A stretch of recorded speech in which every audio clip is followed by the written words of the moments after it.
Hey everyone, welcome to the RotoGrinders Morning Grind Podcast. I'm your host, Stevietpfl. It's Thursday, November 23rd. Kinda. It's week 12 NFL podcast time. It's 10 games we're recording here on Wednesday night. First look podcast for football week 12, 10 games. Joined as always for football by my buddy Keith Eister. Eys819. Keith, football, really good games, really bad games, really interesting slate. Yeah, it's definitely an interesting slate. This week is always crazy. Like content-wise, I always feel so far behind because we're all geared up for this Thursday Thanksgiving slate, which is always a ton of fun. And then the Sunday slate just kind of gets pushed back a little bit. So more of a true first look this week for me. Just feel a little bit behind on content, but I've definitely dove in a little bit and I feel like I have a good handle on it. Like you said, there's definitely some standout spots on the slate, but with basketball going on, big monster 14 game slate, we were just tilting over a little bit coming in here. All kinds of points given up by the Hawks and the Pacers again. Almost another 300-point game in the NBA. Just it's a wild week, but we're here to do it. Let's break down this Sunday slate. What's up, YouTube? Hope everyone's having a fantastic Wednesday night. How many of you in YouTube chat played Orlando Robinson? Raise your hand. All right, none of you. All right, cool. Oh yeah, basketball's fun. It's so tilting, and it's so like tonight, Wednesday night is a perfect example of why I am a single entry basketball player, DFS now. Like I mean, with kids and just not having the time and all of the all of the like in and out and all that fun stuff. I made more money on a single game parlay than I did in NBA DFS tonight. So thank you, Florida, for getting us some sports betting. But we got 10 games. My first full slate podcast NFL back in 2 weeks. We did the Thanksgiving podcast 3-game slate with Tim earlier today. And if you want to check that out, that's on the feed. Let's jump right in, get started. A lot to talk about. Like I said, some really good games, some really bad games. We start with one of those really bad games. Pittsburgh at Cincinnati, 35.5. Yes, it's not a typo. 35.5 in a football game. Pittsburgh, a 1.5 point favorite. Do the Dallas Cowboys outscore this entire game? Possibly. It's potentially happening. There's some potential weather in this game. We'll see how that kind of shapes up throughout the week. Let's start with Pittsburgh. Has Jaylen Warren taken over the job? I think ceiling-wise, I think Jaylen Warren has the higher ceiling. Najee is still getting the more carries. Snap share is very close. Deontay Johnson is 4,900. He's still getting a bunch of targets, over 8 targets now in 3 of his last 4 games, but just an awful team. I mean, both of these teams are awful. I can't get excited about playing anything here from Pittsburgh. Yeah, it's pretty rough. Like Kenny Pickett, it's really hard to play the passing game with how Kenny Pickett has played. The running backs are a true split, like you said. We've known for a while that Jaylen Warren was probably the more talented back, but the role is still 50-50. Like he only got there last week because he broke off a massive touchdown run, 74-yard touchdown run last week. Still only 9 carries. So like I think you could play either of the running backs. It's an ugly game, and I'm not sure that I get there. But they're both really cheap. I'm not scared of the Cincy run defense very much. And with Joe Burrow now out, I feel like Pittsburgh can play in this game. Like Pittsburgh just always finds a way to keep games close, and they have a winning record this year, and they're completely overperforming as a team. Not a fun team DFS wise, but I think we can look at the running backs here if there's a little bit of weather, just because they're both so cheap. But that's the only thing I'm interested in. Maybe the defense too. Bengals are 30th in run DVOA. They're allowing the second most rushing yards per game. So, like, I think this is an upside spot for a running back for Pittsburgh. I mean, if you're building a 20-entry max, I think you make a group of 0 to 1 of these guys and just hope that you get the ceiling out of one of these guys. But, I mean, honestly, it could be either one. I think Warren has the higher ceiling. So, like, Warren would be the guy that I'm targeting here, and I kind of like the Pittsburgh defense. I mean, this is a young quarterback that has a ton of talent around him, and I mean, we'll see how Jake Browning kind of does here, but I think the Pittsburgh defense is playable in this game. Cincinnati side, I mean, again, here we go, young quarterback, but the talent, he has so much talent. Yeah, I mean, you worry a little bit about him just in general, but I mean, it's hard for me not to have slight interest. And my concern is like you have a defense that gets after the quarterback, and you have an offensive line that struggle in pass blocking this season. So like that's a concern for a young quarterback. But man, you look at the talent that Browning has. Like Joe Burrow has so much talent around him. What are your thoughts here on the Bengals with Browning at quarterback? Yeah, I can't remember this many quarterback injuries in a given year in a very long time. So like that's why we're seeing all these totals under 40. It's just crazy this year. But Browning actually gave a pretty good account of himself in that last game. I thought he looked very capable against a very tough Baltimore defense. He looked very mobile. He ran for 40 yards. So I don't think it's crazy to throw out some Browning stacks here because, like you mentioned, the wide receivers are amazing. Jamar Chase is one of the best in the NFL. He's at 8,300. That's a great price if we could trust the quarterback play. I mean, I know Pittsburgh's not the easiest matchup in the world, and maybe there's some weather here. So maybe we come off this game by Sunday, but I do think Browning looked capable. Higgins is still banged up, but he did have a decent game his last time out, went over 100 yards. They just had their bye week too, right? I think Cincinnati's coming off their bye. So no, Higgins should be. They played week 11. They played their bye week, I think, was week 8. Okay. Higgins was out last week. That's what it was. Higgins has been out a couple of games. Week 7. That's why I'm not seeing They it. played, that week 7 was their bye week. Yeah, so Higgins' health is still in question. That's notable. Tyler Boyd is okay. I don't know if there's a ton of ceiling there. It's really Chase that I think I would want to stack with. And like Tanner Hudson is 2,700. He has started to carve out a nice little role for himself. He has at least 4 receptions in each of the last 3 games. So maybe that's a product of Higgins being out and Higgins being back. Maybe that role kind of disappears. But just worth noting on Hudson. Chase is the real target here, though. If Higgins sits, I think you could take some shots on Irwin at 3,200. Like, you assume that these guys have practiced together, both being like second unit type guys. So maybe there's a little bit of trust with the young wide receiver and a young quarterback. And like, maybe that's why we take some shots on Tanner Hudson. Young quarterbacks love to throw the ball to tight ends, and he's 2,700, but I'm not getting excited about this game. I think this game has 35.5. It's the second lowest total on the slate. Cleveland and Denver, I think, is 34. Or New England is 34.5. Denver's 35.5 as well. So, yeah, low total for a reason. Not going to go out of my way to fire up stacks in this game. There's some good games. There's some good games on the slate. Let's get into one of those games. It's Jacksonville at Houston. 48.5 total here. Jags, a 1.5 point favorite.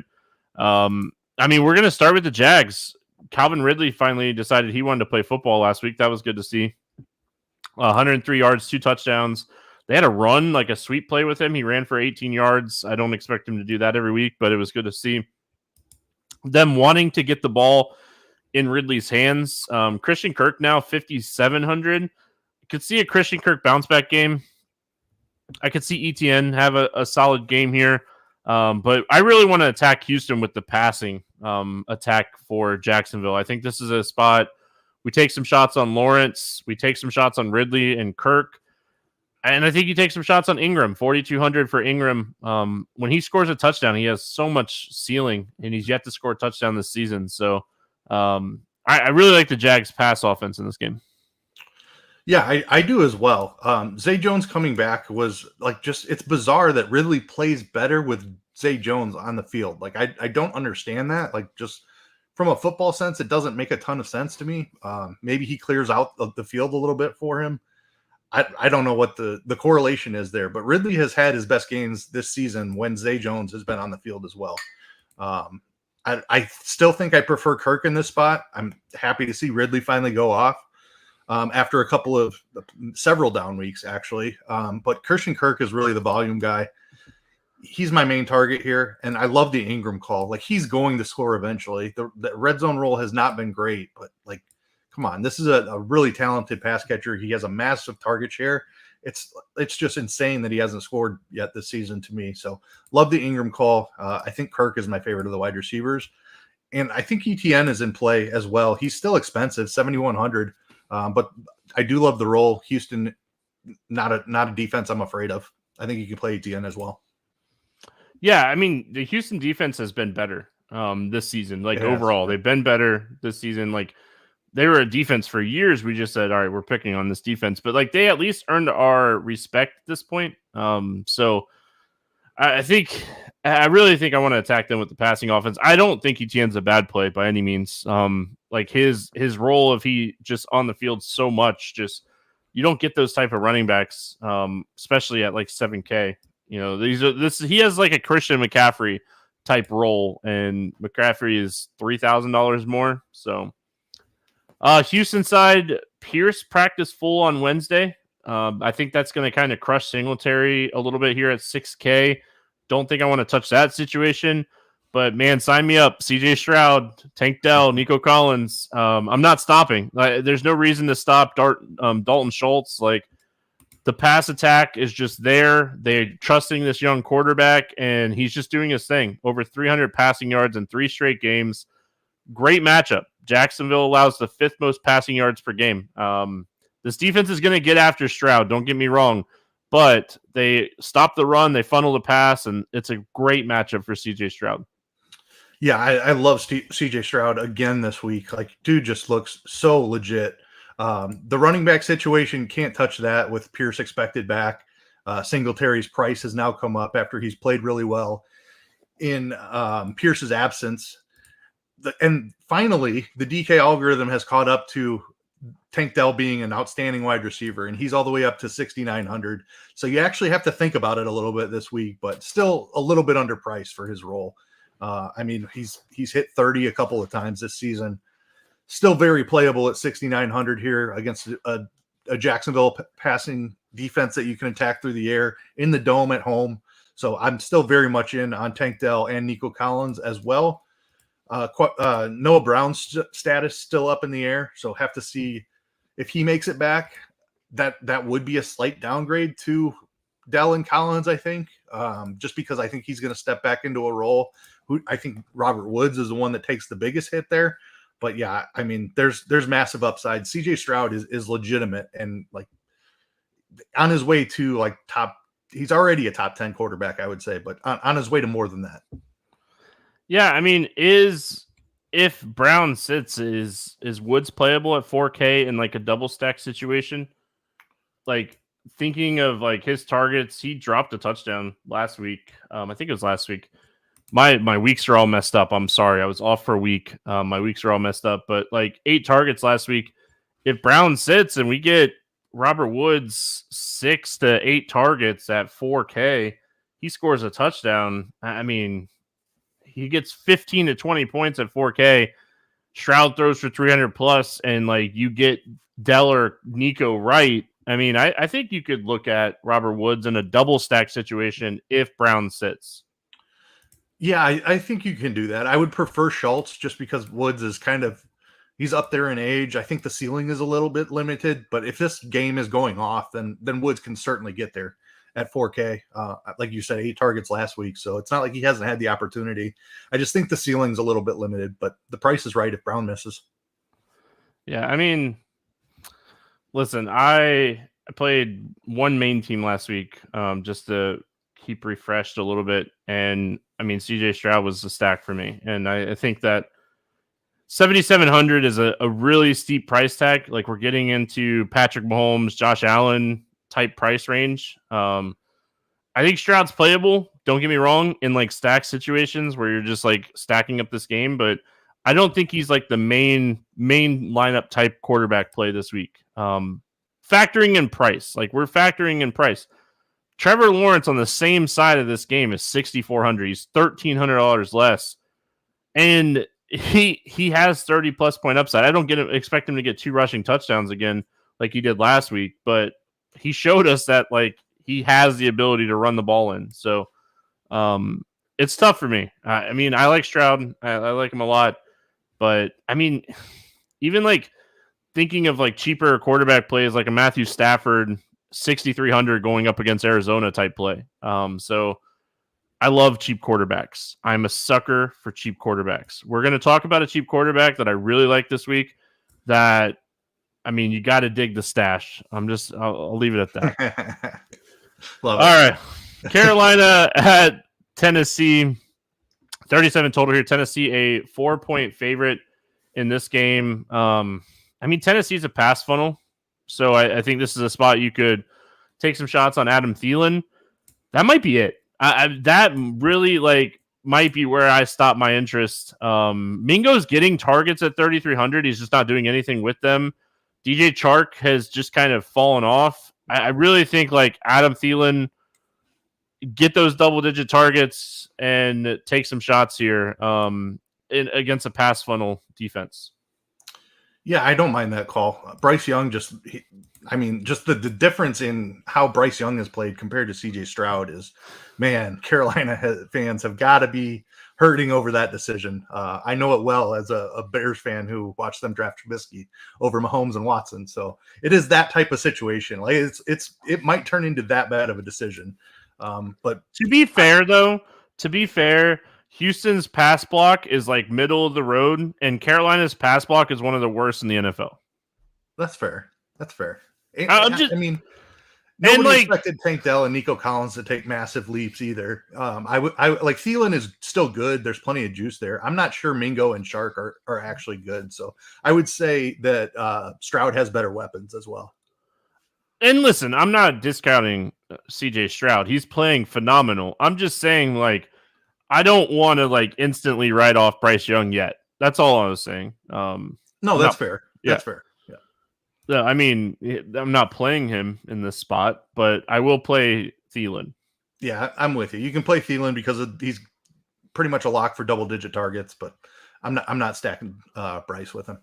Running back situation's a mess. Tennessee's good against the run anyway. I don't think I want to touch the tight end situation. Hurst is in concussion protocol.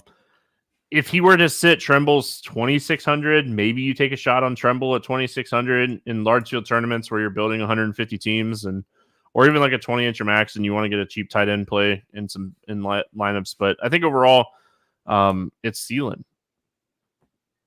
Tennessee. Hey, you know what Carolina is really bad at?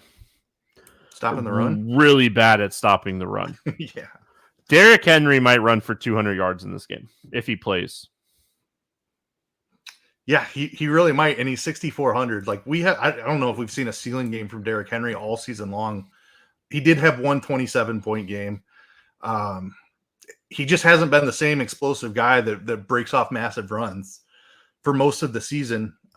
This is a spot for him to do it if he's ever going to do it at home, favored against the worst team in the NFL, the worst run defense in the NFL. This is the Derrick Henry spot of all Derrick Henry spots. The defense is certainly in play, so I don't mind that stack if you want to use Henry in a Titans stack. Not that the Titans defense is great, but Carolina's line is bad, like you were mentioning. They could get some sacks here. If Carolina's behind, they have to throw it a little bit more than they want to. Maybe get a couple of turnovers as well. So I think the Henry Titans D stack is definitely in play. Outside of Pittsburgh, where he averaged 4.4 yards per carry, has he had a good matchup this year? Jags, they're 29th. They allow only 87 yards rushing per game. Tampa's good against the run. Pittsburgh's good against the run. Or Pittsburgh's okay against the run. They're probably the worst of the teams. Atlanta, they're worse against the pass. Baltimore's good. Indy's good against the run. Cincinnati is good against the run. Cleveland's good against the run. New Orleans is good against the run.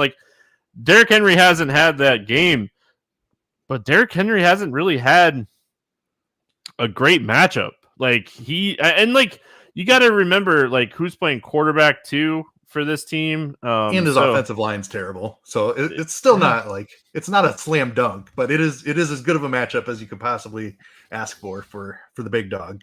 I think you gotta rely on Henry if you're Tennessee in this game. I think you got to get him 20 plus carries and just attack this run defense. But it's tough because it's not like Spears is going away. Spears has been playing great. He's had some big runs. He's not going away. I think you could take some shots on DeAndre Hopkins, just because like we've seen that Levis likes this guy. He's gonna get Hopkins the football. Hopkins is 6,100. It's a fair price tag. It's not the best, but I like the Henry Tennessee defense stack. Yep. Is there anything else you want to mention for Tennessee before we move on? Burks still in the concussion protocol, did not practice on Wednesday. I mean, Westbrook only had one target last week. It's not like, and like Moore only had one target. Yeah. And they were behind in that game for the whole game? Yeah. Hopkins is really the only one I would even consider, and I'm not all that interested there either. All right. Then we shall move on. We got New Orleans at Atlanta. 42.5. Atlanta, 1.5 point favorite here. So do we know? Like Derek Carr practiced fully Wednesday, but he hasn't officially been cleared for concussion protocol. Right. So we'll see if he's practicing fully on Wednesday. We assume he's going to be get through concussion protocol. Can we get Jameis? Man, Jameis was chucking. Love it. Let's give us Jameis. I mean, New Orleans, I like attacking the Atlanta pass defense. I've talked about it all season. I think this is a spot you could take some shots on Olave. I think I'm probably off of Kamara at 8,400. Like they're giving enough work to like Williams, and they're getting Miller a little bit involved as well, that I'm probably just going to stay away from Kamara, and like Taysom Hill gets enough work that like the red zone work is just so like diminished. I think it's a lot. Olave. If Carr plays, I have some slight interest. If Winston plays, I have a ton of interest at 4,900. Yeah, I'm with you on the Kamara stuff. Like the role, like it just isn't the same. And he's like the rushing role, he's always kind of been a split guy, but Miller missed last week as well, and he still only had 9 rushing attempts. He did get 7 targets, which was nice to see. But like with Miller expected back, like I don't think that I can play Alvin Kamara. Like you said, Jamal Williams has been mixed in. They use Taysom Hill down in the red zone. I can't do it. So it's Olave for me as well. You can take shots on Shaheed. I agree. I think they have more upside with Jameis at quarterback just because he's willing to chuck it down the field, where Carr is more of a check down guy. But I think they're both in play regardless. I don't know that I'm using – I wouldn't use Jameis if he was playing. I'm definitely not using Carr in any scenario. Taysom Hill is still 5K. I don't know. I think he's still playable. He just has unique upside at the tight end position. I don't hate a couple of shots on Taysom Hill. Taysom Hill can get 2 rushing touchdowns in any game. So like that is like his upside. And like we should mention Mike Thomas got put on the IR on Tuesday.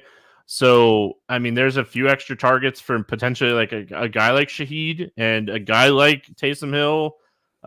So I like Shaheed. I think he has that big play upside in this game where like he could score a 50-yard touchdown. So I think Shaheed at 4,300, very playable in tournaments. You're no fun, by the way. If you don't like Jameis Winston at 4,900 against Atlanta's pass defense, you're no fun. Like we're just going to call it how it is. Keith's no fun. The problem is that he's going to throw 3 picks with his 3 touchdowns. So I'll just play the wide receivers.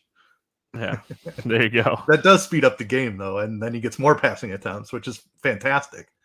We love the target games Jameis is playing in. I just don't know if I want to play Jameis. Listen, at 4,900, I will play some Jameis. He's going to chuck, man. 3 touchdowns and 3 interceptions with 300 yards at 4,900. I will sign me up. Yeah. Oh, you can't guarantee 3 touchdowns, though. Atlanta side of this game, Desmond Ridder back at quarterback. Back at starting quarterback. Yeah. This whole situation. Anyway, as far as like the New Orleans defense goes, they are like a middle of the road defense overall. They do a lot well, but they don't do anything like great, if that makes any sense. What do you like here for Atlanta? It's tough for me with Ridder back at quarterback. I played quite a bit of Atlanta with Heineke at the helm. Never really quite got there either, but I think it's a definite downgrade to Ritter. Heineke's just willing to take more chances. I don't know. You can play London. You can play Pitts. I'm not using Ritter in any stacks. I know he's gotten there a couple of times this year because he does have rushing upside. It's just I struggle. I think the New Orleans defense is pretty solid. They haven't performed as well as past years, but they're still good here. And then the running back situation, we keep trying to make Bijan work. Good workload finally last week. I just don't know that it's sticky. I think it was a lot of people complaining to Arthur Smith that he wasn't using their first round pick enough, and he finally gave in. I don't know that it's going to stick is my only concern. He's up to 6,500. I respect the New Orleans run defense. Probably don't get to Bijan in this spot. I'm probably mostly out on Atlanta altogether. Is Arthur Smith the worst football coach in the NFL? Has to be. It's just so frustrating. Question mark. I'm not going to give my thoughts. I'm just going to say question mark. I don't want to hate on someone doing their job. But yeah, You spend the seventh, I think it was seventh overall pick on a running back, and you only use him half the time. Not great. Yeah. And he's so talented. Like he's you see some of the plays he makes, and you're like, how is this guy getting 2 targets a game? Like, I don't know. Atlanta's a mess for me. If anything, Jonnu or Kyle or Pitts, like that's where I would be. It's just taking it. Like New Orleans has been awful against tight ends this season, so like taking a shot on one of the tight ends, I think would be my play. Like Ritter was using both of these guys quite a bit. We saw some ceiling games from Jonnu, so just taking a shot on one of the tight ends. As much as I love Drake London, and he's 5K, and I would love to play him. I would play him if Heineke was starting at 5K. And you think that he potentially gets Lattimore, so maybe that bumps the tight ends even more. So maybe the tight ends are more playable. But again, now you're dealing with like a tight end situation that's like a shared situation, and they're on the field together a lot though too. Like they'll use Smith in line and use Pitts out of the slot. So what a mess! They're both it's a mess. It's a total mess. Oh gosh, get him out of here! All right, New England at the New York Giants. This game is awful. 33.5 total, or 30. It's up to 34.5. It's been bet up a little bit. We got Zappy going up against DeVito. Yeah, it's a real thing. Is there anything you like here for New England? Is there anything you want to touch? I mean, Ramondre Stevenson, and if you stretch and try really hard to make something work, I'm not playing pass catchers attached to Bailey Zappi. No way. But Ramondre, maybe. That's about it. And that's a very questionable maybe. Are we sure that Zappy is going to start, though? Like, because they said Mac Jones practice Wednesday, so maybe, or Tuesday, maybe Jones start. I think he just got straight benched. They're awful. Yeah. You can take shots on Stevenson at 5,800 if you really want to, because he's really talented, and they're using him finally. But gosh, what a terrible game. It's the Giants defense. So all joking aside, Stevenson at this price tag is really fair. I mean, it's a really fair price tag. It doesn't matter who's at quarterback. He's going to get work out of the backfield. He's going to get some targets. Stevenson, very, very solid play. You got to joke about it a little bit because this game's just so bad. But you take the jokes away, and I think that you could take shots. I don't think I want to play Douglas. If I was going to play a wide receiver, he'd be the play. He does have at least 7 targets in 3 straight games. You worry, though, if New England gets up in this game, they just pound the rock. And that's kind of why I like Stevenson. So New England defense, I think, is another thing you can look at here. I think you can look at the Giants defense, too, going to the other side of this game, because New England stinks. And as a Dolphins fan, it feels so good to say that, because for so many years they just smashed us. It's Saquon. If you want to play anything here, you play Saquon. He's just a guy that doesn't come off the field.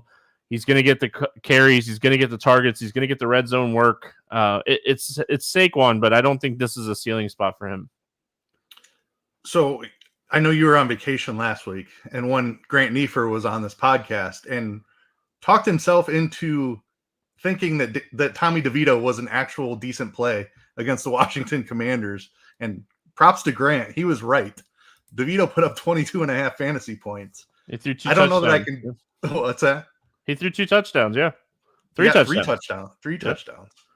So props to Grant for he kind of talked himself into it while we were doing the podcast as well. At first we were like, no way. But then we started talking about how terrible the Washington defense was. And like he kind of came to the conclusion that he was playable. Didn't quite talk me into it. I did not have any Tommy DeVito last week, but I mean, he didn't look awful last week. I'll just say that. I don't think the New England defense is great by any means.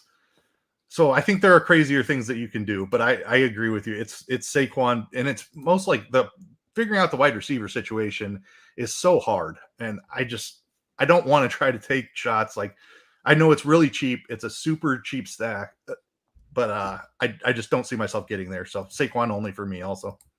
I will say if Shepard and Slayton both sit with Waller out, I would take shots on Robinson at 3,800. He's too cheap. He's just too cheap. I mean, Hodgins, like, you could take shots on either one of these guys because they're just going to run a ton of routes. And I don't think Bellinger is like a good tight end that they want to use a lot, but I think I would take a shot on the cheaper wide receivers. But this game stinks. It's so bad. It smells like bad leftovers from Thanksgiving. Shout out, Grant. Thanks for filling in for me last week. I appreciate it. Tampa Bay at Indianapolis taking on the Colts. 43.5 total in this game. Colts a 2.5-point favorite. I like this game way too much. I need you to wind me back here and tell me that I should not like this game so much because this game's in a dome. It's on the fast track in Indy. You got 2 quarterbacks that love to chuck, and you have 2 offenses that love to chuck. Man, talk to me here, Keith. Talk me off this game. Talk to me about Tampa Bay.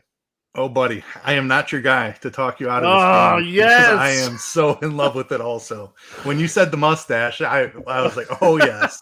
Oh, wheels up, baby. Oh, man.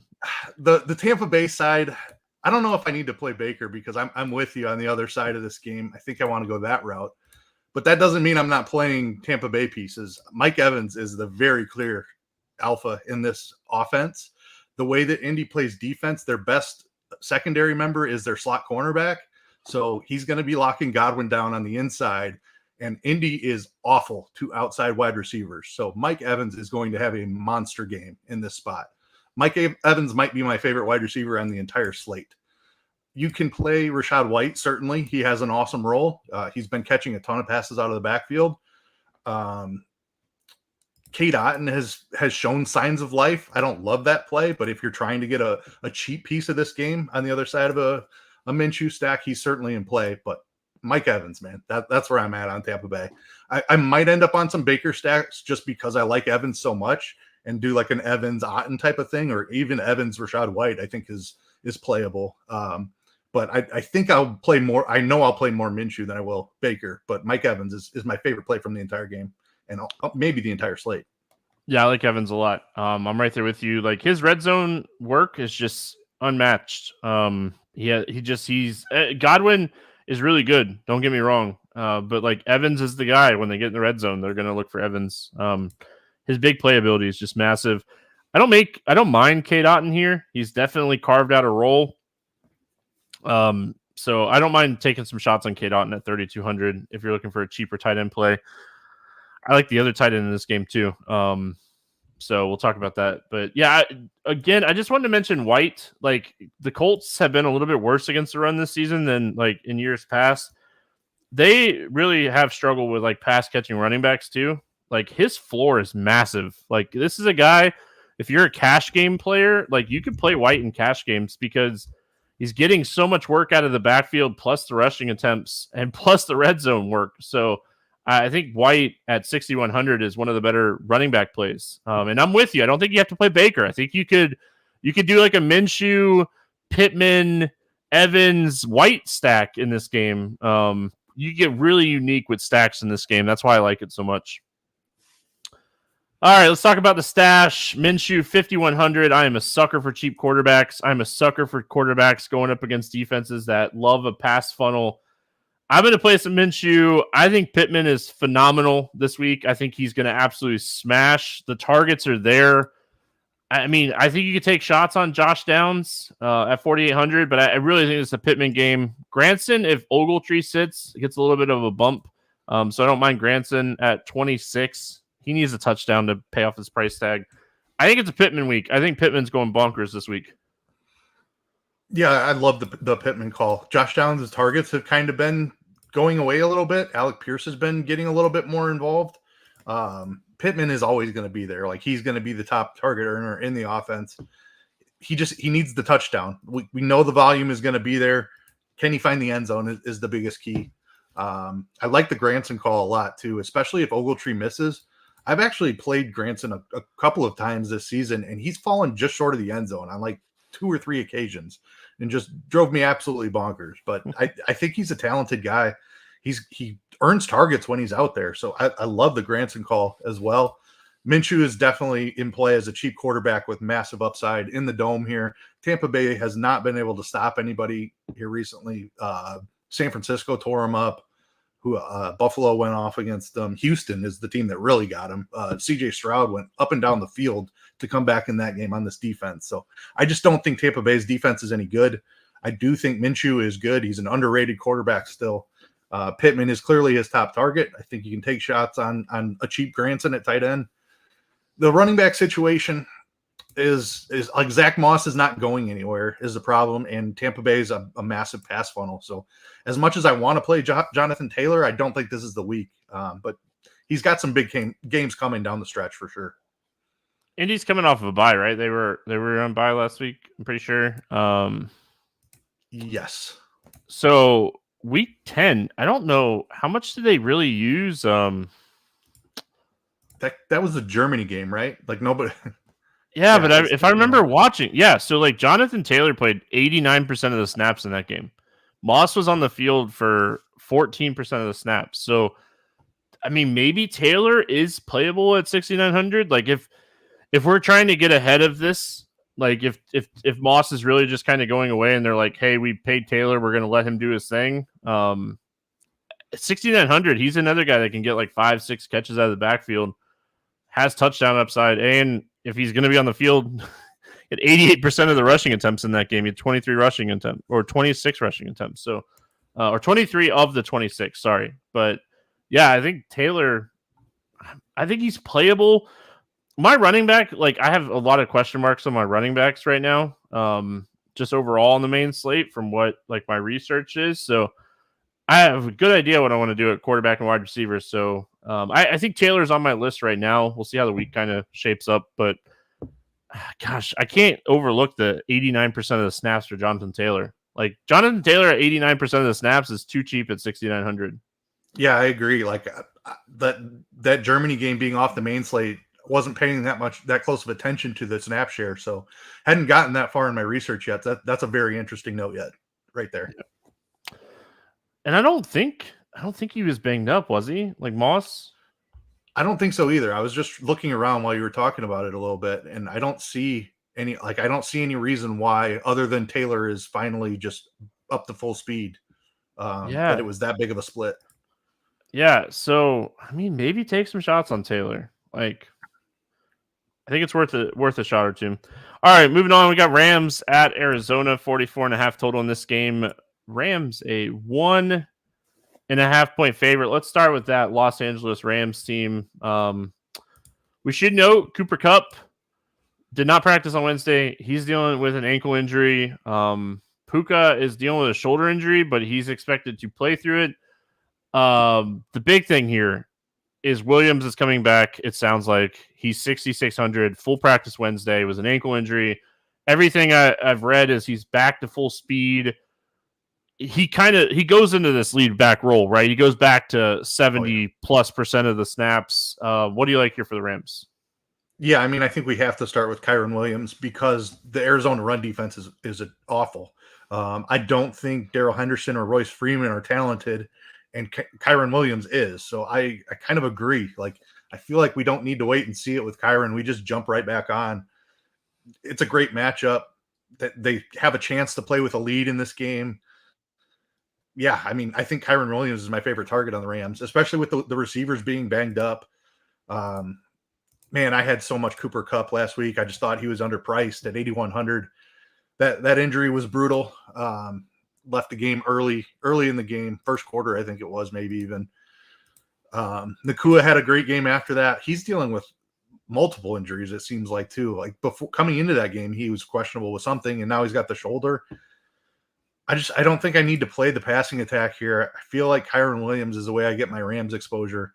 If I was going to play a receiver, it's probably Puka. I think he's a little bit healthier than Kupp, but with both of them having questionable tags, probably need to see how the injury situation plays out there. If one miss and the other plays, then you have to consider it highly. If one misses, I think Atwell could be in play for large field tournaments. Arizona is a team that you can beat with the long ball. So Stafford's not afraid to chuck it up there. I think Stafford is okay play this week. I don't think he's a great play, but I think he's an okay play. He's going to have to do it through the air and throw the 3 touchdown game he's yet to do this season. So I think he's playable. Not my favorite play. If I end up in that range and I want to do a Rams stack, I don't hate it. Arizona's defense is bad, like you mentioned. Yep. Let's go to the Arizona side. Kyler Murray, hey, he's come back. He's played some games and he's looked okay. 51 rushing yards last week. We were kind of really interested to see how his rushing attack was going to be just in general. I mean, we're watching the injury news here. I know a lot of people and myself played Rondale Moore last week. 1 target, 1 catch, 48 yards and a touchdown.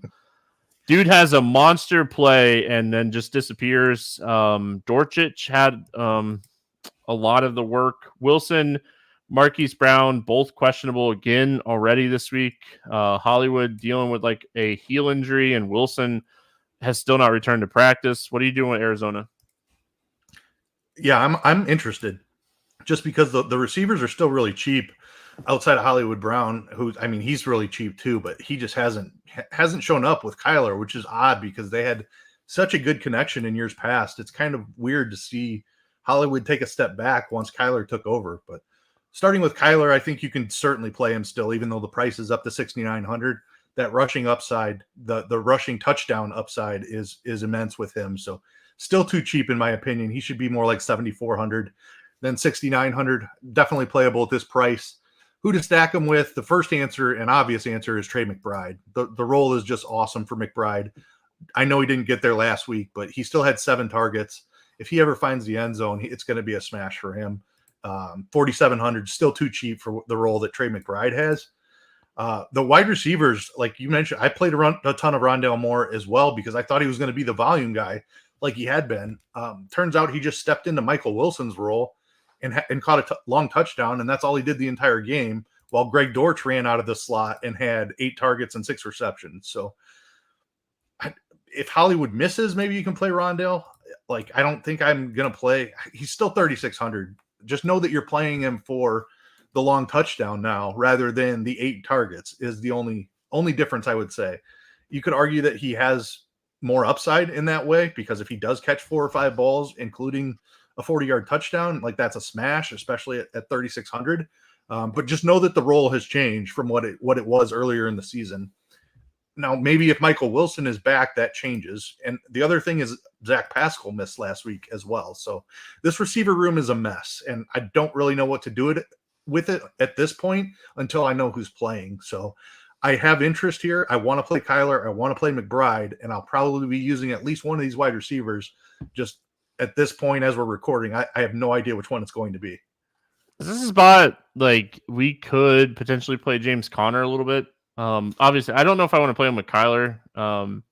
But I think the matchup is okay. The Rams have struggled against the run this season, and James Conner back to 70% of the snaps last week. Tony Jones got a little bit of work out of the backfield, but James Conner was back to being the guy. I think 5,900 is a good price tag for him because he is a guy that's capable of getting 3 to 5 catches. If he's going to get 3 to 5 catches, 15 to 20 carries. I mean, I don't hate it, but you worry about like Kyler getting the rushing touchdown, like scrambling from 5 yards out and scoring a touchdown. I like McBride. McBride's my favorite play. And then I just want to kind of see how everything plays out. If Hollywood is good to go, I have a ton of interest in him. I think people are jumping off the ship too fast. So that's fair. Yeah. On the counter stuff, exactly what you said about Kyler rushing touchdowns would be my counterpoint to that. I think the role is great for Connor. I worry about the goal line stuff just because Kyler is so good at scrambling around and finding the end zone from short yardage situations. Like if they roll him out, it's just too hard to stop him. Like he's either going to throw it, or if they sag back on him a little bit, he just runs it in. So I do worry about the touchdown upside for Connor, but the role for 5,900 looks really good outside of that. Cleveland at Denver, 35.5. Denver, 1.5 point favorite. Cleveland Browns defense is just so good. Best defense in the NFL. Anything on the offense? Like Denver's really bad against the run. Should we be looking at Jerome Ford here at 5,600? Maybe he's more of a FanDuel play, but I think Jerome Ford, like, I worry a little bit about Kareem Hunt and how much work that he gets, but I think Ford could have a big game here. I don't mind the Ford call. I think this Denver defense is better than, like, they were so bad to begin the season. Like, some of their numbers are still skewed. They've been a much better defense here recently over the last 4 or 5 weeks. So, like, while on paper it looks like a great matchup, and I still think it's like an above average matchup, I don't think that the Denver defense is like bottom tier defense at this point. They got off to a really rough start this season. That said, Ford at 5,600 is still playable. He has a nice role. Kareem Hunt's going to work in, but Ford is the guy that's pretty clearly ahead, and he's 5,600. So I do think he's in play. With Dorian Thompson-Robinson at quarterback, I don't know if I want to play pass catchers here. He did look a little bit better last week, better than his first start, that's for sure. So maybe he's a little capable here, just like Denver's. I think you attack Denver on the ground still. Like they still have Surtain on the outside, who probably matches up with Cooper, who's the wide receiver I would want to play. Maybe you can play some Njoku here. I don't hate Njoku, but I agree. Ford's the play for Cleveland. Yeah, so looking at it, just looking at the last like 4 games for them, their pass defense has been a lot better. So the season they're allowing 254 passing yards per game. Over the last 4 games, they're allowing 208 passing yards per game. And we've seen that pass defense be like just show up. Was it Surtain? And like those guys have been playing really good for Denver.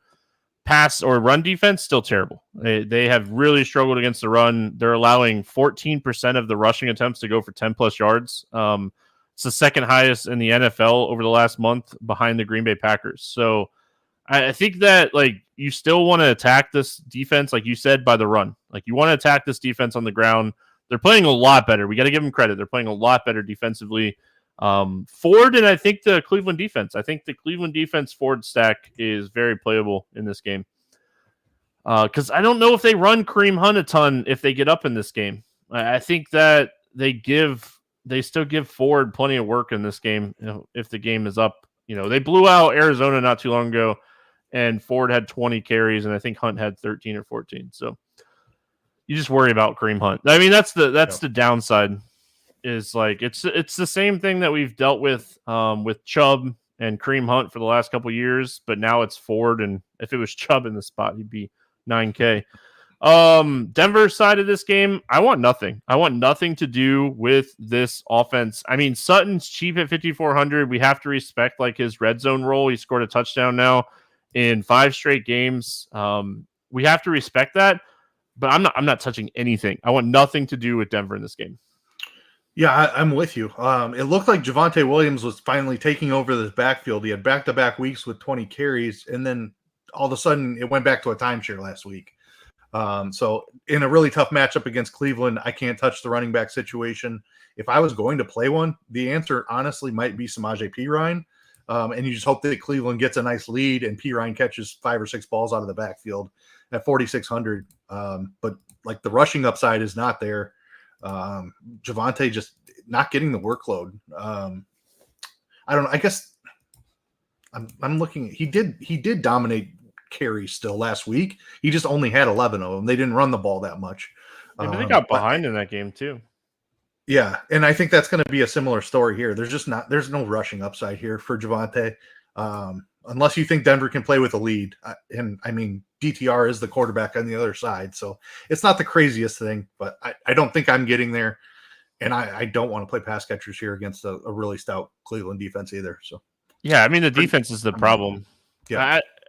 For what it's worth, I think you could take some shots on Denver's defense in this game. I think both defenses are playable.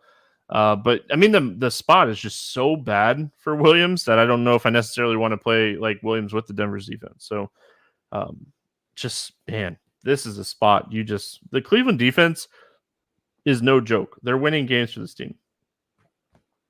Moving on, we got Buffalo at Philly. I think this is the game of the week. I assume this is the game of the week for most people. 48.5 total. The public's game of the week. This is not our game of the week. No, I like this game. Don't get me wrong. No, I do too, but I like the other one that we talked about more. Yeah, Philly a 3-point favorite in this 48.5 total. We'll start here with Buffalo. What do you like here for the Bills? Yeah, it's been a struggle for the Bills. Philly is still really good on the ground, so I'm struggling. And Buffalo will pass it as much as they need to as well. They've shown no qualms about that over the past several years, so I'm struggling getting to running backs. Allen and Diggs are expensive, but I think that's where the upside lies. Certainly sprinkle in some Gabe Davis as well. Shakir, we've seen pop off for a couple of big games here recently. Only 4 targets, but caught a long touchdown pass. And then a couple weeks back, he had 6 targets and went for 90 yards. So Shakir at 3,600. If I'm stacking up Allen and need a cheap piece, I wouldn't rule out Shakir either. Like I said, I think Allen could drop back 40 to 50 times in the spot, and it wouldn't surprise anybody. Kincaid with Knox still out has had an awesome role. One of my favorite tight end plays on the week. He's had at least 6 targets in every game that Dawson Knox has missed. So 5,300 is a great price for Kincaid's role. Yeah, I want to attack Philly with the pass. We've talked about this all year. They've been one of the best run defenses. They're allowing only 76 rushing yards per game, lowest in the NFL, but the 4th most passing yards per game. I think this is a game Josh Allen is going to have to rely on his legs, and he's going to have to chuck. That's the type of games I think you want to play Josh Allen in. Those are the types of games he has like 30-plus point upside. He's 8,100. It's a really steep price tag. The guys you want to pay him with, Diggs and Kincaid, it's a really expensive stack. So you need him to have that ceiling game. It's very possible to have a ceiling game in this matchup. I think like you could get a little different and maybe go like Gabe Davis stacks with Kincaid with Allen and just hope that they catch 2 of the 3 touchdowns that Allen throws or something along those lines, just to make the stack cheaper. But yeah, I think Diggs is one of the top, if not the top wide receiver on the slate. You have to attack Philly in the air. We know that Josh Allen is going to look to Diggs. Kincaid, I'm with you. I think he's one of the top tight end plays on the slate. Double-digit fantasy points in 5 straight. We know Knox is not going to be back this week. They've already said that. So Kincaid, Diggs, Allen. I don't think I want to touch the running backs here. If any running back, it would be like Ty Johnson for me, just getting that pass work. But we've seen Cook be involved in the passing game enough that I just want to stay away from the running backs. Philly. I mean, gosh, so hard not to have a ton of interest in Jalen Hurts, but he's expensive too. Swift is banged up. We got to pay attention to this. He's dealing with an ankle injury. It happened really late in that game. Brown, Devontae, they have the upside. They're expensive as well. If you're stacking this game, you have to hope this game goes for like 60-plus points because the stack of this game is so expensive. Yep. Yeah, I'm with you. For that reason, like I love Jalen Hurts. It's an awesome spot for him. Could be a back and forth, high-paced game, and like that's how these 8K guys pay off their price tags. We know he has as much rushing touchdown equity as any quarterback in the league. I think just to save the money, I prefer Devonta Smith to A.J. Brown, and that's the opposite side of what I've been on all season long. I will note, and shout out to Britt for writing up Devonta Smith's prop in the last game. Put some really good stats out there about how Devonta Smith plays without Dallas Goedert, who's going to miss this game again. and he went off for eight targets, 6 receptions, and 99 yards against Kansas City. So a really good spot for Devonta Smith here without Dallas Goedert. I think he is you can save a little bit of money by going down to him over AJ. AJ still has the ceiling. Don't get me wrong. Like I want a little bit of him as well, but I think I'll have more Devonta. It's weird because nobody else really picked up usage on this Philly team, even though Goddard was out. Like Devonta Smith is really the guy, and he already had a solid role.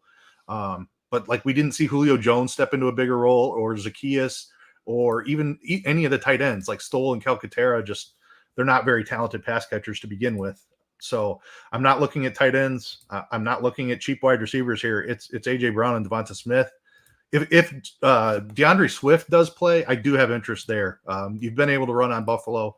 I like Philly to win this game, and I think playing from a lead that Swift could get some work here if he's healthy. That is. I will note that like the game was messy. It was raining a lot in Kansas City in that game, and like Hurts only threw 22 times. So we expect Hurts to throw 30 plus times most games, especially in a high scoring game, unless he's just running the ball for 10 plus times. So so I think overall, I love the Devonta Smith call. I think he has big upside. And like he has that big play upside too. He got tackled at the 1. Like he was 1 yard away from a touchdown. So and that would have got him the bonus too. If you were playing showdown on that game.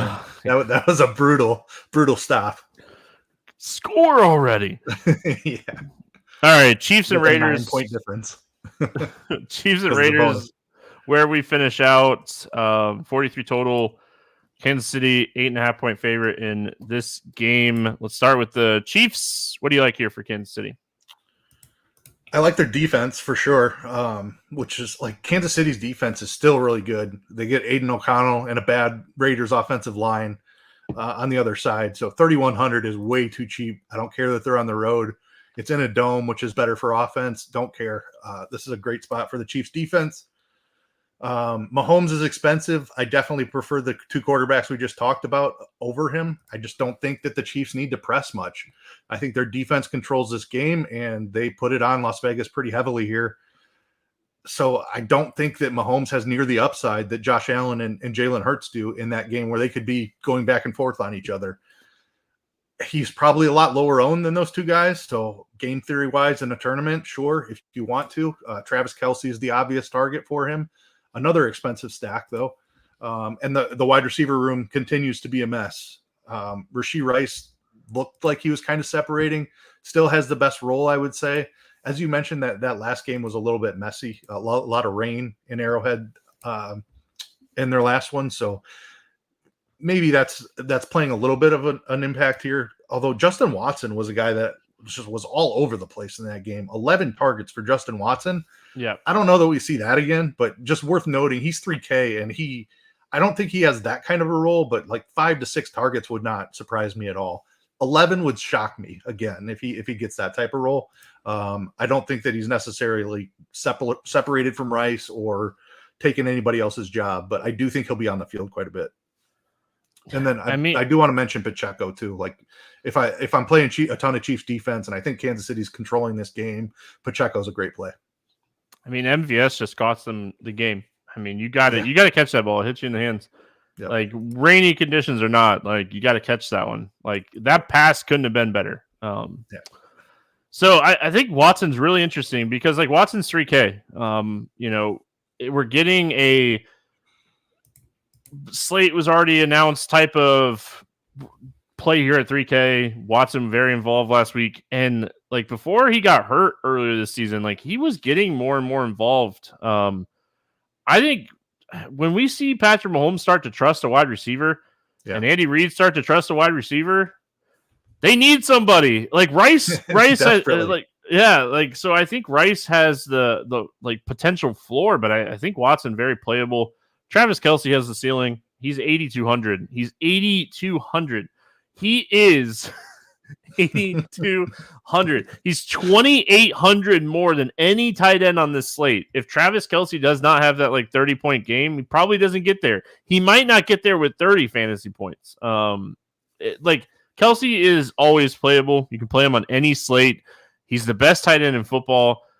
It's really hard to pay 8,200 for a tight end. And like, it's really hard to pay 8,200 for a wide receiver that's not going to get, 10 to 15 targets. So there was ever a spot to play Travis Kelce, this would probably be one of them. I'm with you, though. I have interest in the Kansas City defense in this game. I think that this is a good spot for them. And if I'm pairing them with anybody, it would probably be Pacheco. I think he gets the running work here. He just needs to score a touchdown. Raiders, you got to attack this defense with the running game. Josh Jacobs' price is fair. His role is kind of all over the place. O'Connell's not great. He's going to throw a lot if they get behind in this game. So maybe you take some shots on Adams and Myers. We continue to see Mayer get more and more involved. He's 2,800, but I'm not excited about the Raiders in this game. No, I'm not either. I think Jacobs is definitely the best play. It's that passing game role that's disappeared that I still have concerns about. I feel like we've talked about this before. Like Garoppolo has checked down to his running back for years, and Aiden O'Connell hasn't shown the same willingness to do that. So like I want to play him in this spot because I think they're trailing and he can catch a lot of passes out of the backfield. But if he's not being used in that role, then all of a sudden I have zero interest, and I can't be guaranteed that he has that role still. He hasn't had more than 2 targets in any of the last 3 games that Aiden O'Connell played. So, which is odd because O'Connell targeted him like 12 times or something like that in his first start. It's just bizarre that he's not getting passing down work. So I don't know what to make of Jacobs quite yet. I feel like he's the only guy I have interest in. I know Adams has had a bunch of targets here recently, but he's 7,800. I'm struggling to get up to that. Like if I'm playing a Raider, it's going to be because I'm running it back on the other side of Patrick Mahomes. I probably have Travis Kelce in that lineup. If all of a sudden I'm trying to fit Devontae Adams in as well, I'm putting a lot of eggs in the basket that this game is going off. And I don't see this game playing out that way. I see it more as a Chiefs blowout, and Las Vegas just struggles to do anything at all. So probably don't get to Adams. Myers is the cheaper option, or Mayer, like you mentioned. Like he's a guy I've played a lot. He might be my favorite option over Jacoby. But yeah, I don't have a ton of interest in Raiders overall. To get behind in this game, should we be taking shots on Trey Tucker? Like he ran 17 routes last week and had 7 targets. Just worth noting, I think. Like Hunter Renfrow had 19 routes run and he had 5 targets. I mean, listen, Antonio Pierce has come out and said, I know who my best player is and I'm going to try to give him the ball. So like Devontae Adams has the ceiling, but at the end of the day, it's still O'Connell throwing him the football. And like, I'm not trying to be mean or anything. I'm just saying it's not Aaron Rodgers throwing Devontae Adams the football where, in the red zone, he's going to put it on his back shoulder and Devontae Adams is going to have 2 touchdown upside in every game. Like O'Connell can't do that. So listen, the targets are great.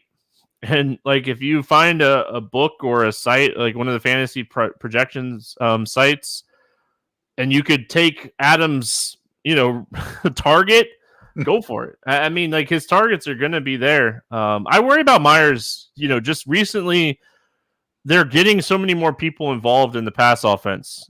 Mayer, Renfrow, Tucker. I worry about that a little bit. That's all. All right. Morning grind game. And then we'll get out of here, get some sleep and go eat some turkey. Yes, sir. Quarterback for 300 plus passing yards. Who do you got?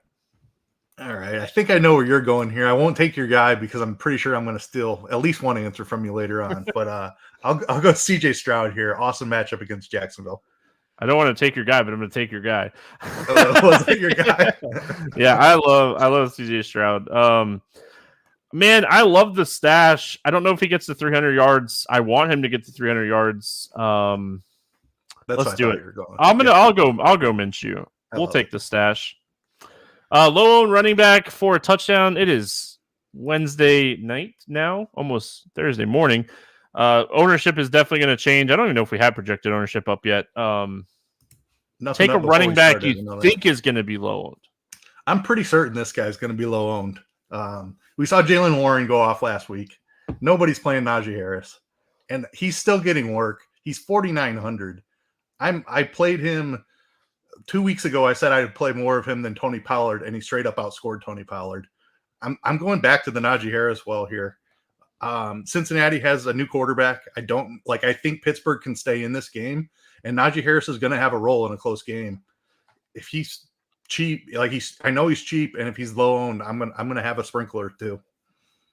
I'm gonna go Jerome Ford to get a touchdown this week.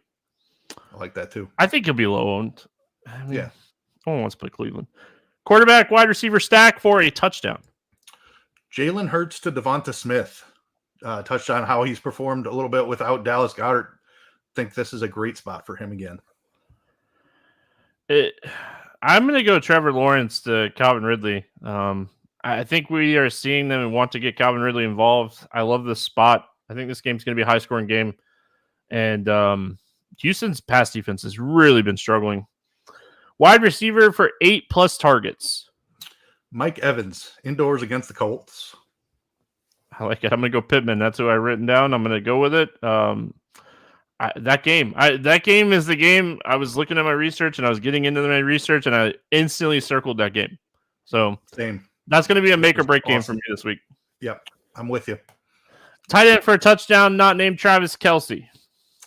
Is Taysom Hill cheating? No. Taysom Hill scoring this week. No, I like it. For the first time this season, Evan Ingram is going to score a touchdown. That's the other guy I had written down. If you were not going to let me take Taysom, that's what I had written down. It's going to happen. This guy has had 6 targets in every game since week 2. Like week 1, he had 5 catches for 5 targets. Evan Ingram scores 2 or 3 touchdowns. He's a top 3 tight end in production this season. Got to get him involved in the red zone. Defense for 10+ points.